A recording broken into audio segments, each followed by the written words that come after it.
this is not detecting the sensor currently. And what you need to do is take the atomizer off. And you're gonna look at the bottom here.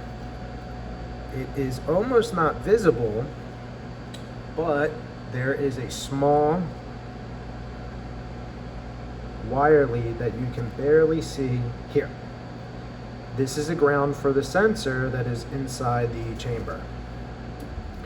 This wire lead needs to be bent over onto the stainless here to make a good ground. So, I hope this will focus.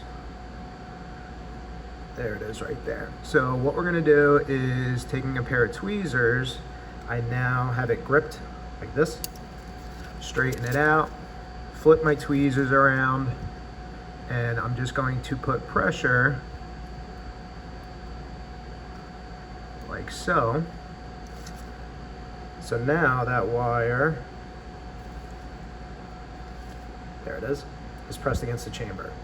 It needs to be snug, so I'm just gonna go back and make sure that it's nice and tight.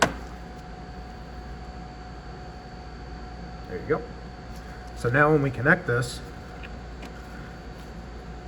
we can fire it,